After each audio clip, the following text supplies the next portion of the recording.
Assalamualaikum warahmatullahi wabarakatuh. Teman-temanku dimanapun Anda berada, semoga dalam keadaan sehat walafiat. Pada kesempatan kali ini saya akan sedikit bercerita tentang sejarah Telaga Menjer. Dahulu kala, di sebuah desa, tepatnya di Wonosobo, di desa Menjer, ada dua orang gadis yang sedang mengumpulkan makanan di ladang. Tiba-tiba muncul seekor kepiting yang sangat besar. Kedua gadis ini pun sangat takjub melihat kepiting raksasa tersebut. Hingga akhirnya mereka lupa akan nasihat orang tua, yaitu jika melihat sesuatu hal yang aneh atau janggal, segera pergi dari tempat tersebut atau pulang ke rumah. Saat sedang mengusap bagian punggung kepiting itu, tiba-tiba semua kepiting yang ada di daerah sekitar lenyap, dan di tempat mereka berdiri menganga sebuah lubang besar dan semakin dalam yang menyerupai sumur, dan membawa kedua gadis tersebut. Jadilah sumur dengan luas 70 hektar dan kemudian dinamakan Telaga Menjer. Bentuknya semakin mengecil ke bagian dalam hingga menyerupai bentuk kerucut atau trompet. Konon, katanya di dalam telaga terkadang muncul seekor ikan raksasa yang tak terhingga ukurannya, dan kadang terlihat seperti ada orang yang berjalan di atas telaga. Telaga ini terletak di antara desa Menjer, Maron, dan Telogo. Di bagian barat telaga ada pohon besar yang menyatu dengan batu-batuan besar mirip sandaran. Dan di antara batu ada lubang yang seperti pintu yang tertutup oleh 3 batu. Jika batu itu dibuka, kita akan melihat mata air yang berada di dalam lekukan seperti bak, yang luasnya kurang lebih 3 meter persegi. Dan warga setempat menyebutnya Gua Gong Kamal.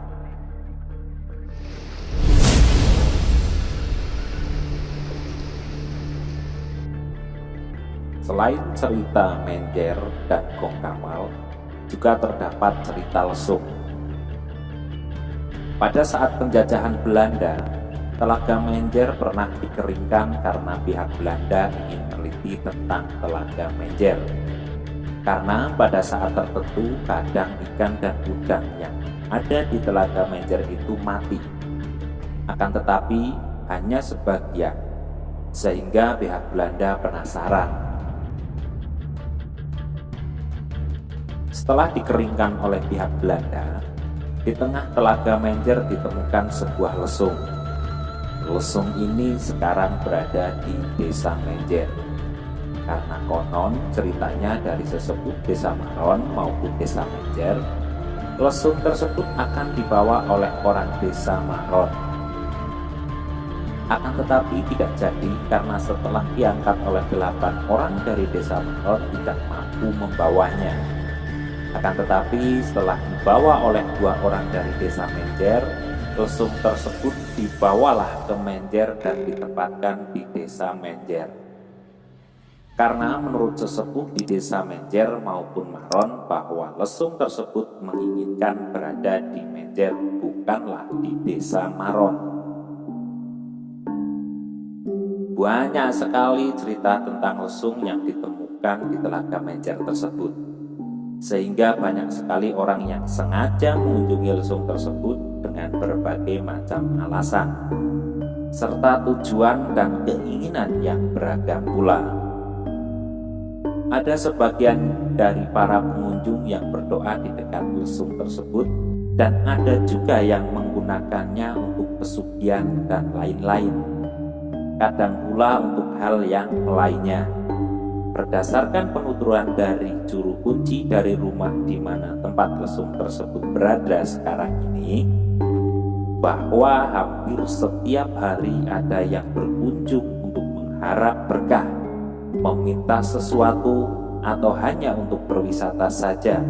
Bahkan seringkali jika di waktu-waktu tertentu terkadang sampai ratusan orang yang mengunjungi lesung tersebut. Berdasar penuturan dari juru kunci lesung tersebut, bahwa lesung tersebut pada malam hari setelah dibawa ke Menjer, datanglah sebatang kayu yang pada malam tersebut tiba-tiba muncul dan berada di dekat lesung tersebut. Cerita mengenai lesung tersebut sudah menyebar ke berbagai pelosok Jawa, bahkan sangat terkenal. Selain itu juga cerita mengenai lesung ini sampai keluar Jawa. Menurut juru kunci yang kami temui, menyatakan bahwa lesung ini pernah dipindahkan ke berbagai tempat, akan tetapi tetap saja kembali ke rumah juru kunci.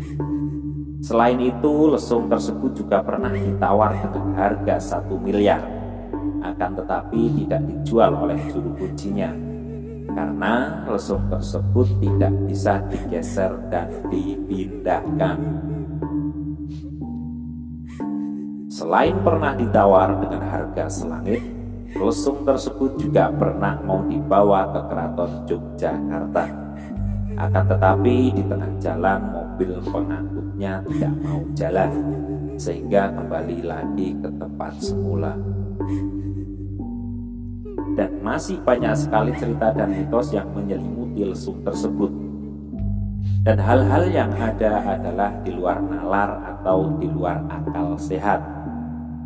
Salah satu ceritanya adalah ada seseorang dari Gorontalo ingin membawa sebatang kayu yang ada dengan lesung tersebut, akan tetapi ada hal yang aneh terjadi ketika dia membawanya. Tiba-tiba kayu tersebut hilang dan ditemukan kembali di depan rumah tempat di mana lesung tersebut.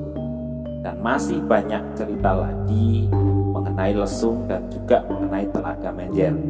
Jadi bagi Anda yang suka petualangan dan ingin mengetahui lebih banyak lagi, silahkan berkunjung sendiri ke Telaga Menjer di Maron dan Telogo serta untuk lesung berada di Desa Menjer, Kecamatan Karung, Kabupaten Wonosobo. Sesuatu hal yang baru dan aneh itu belum tentu baik. Ada baiknya jika kita mencari tahu terlebih dahulu untuk mengetahui kebenaran dan maksudnya. Suatu amanah hendaknya dijalankan dengan baik, karena amanah yang diberikan pasti sangat berguna bagi kita. Jangan pernah menganggap remeh perkataan orang tua, karena terkadang ucapan dan nasihat mereka bisa menjadi suatu hal yang tak pernah terpikirkan oleh kita. Begitulah cerita daripada sejarah Telaga Menjer. Semoga bermanfaat buat teman-teman sekalian. Jangan lupa bagi yang baru menonton video tersebut, silahkan bantu saya dengan cara subscribe, like, komen, dan share. Demikian yang bisa saya sampaikan. Ada kurang lebihnya saya mohon maaf yang sebesar-besarnya. Wassalamualaikum warahmatullahi wabarakatuh.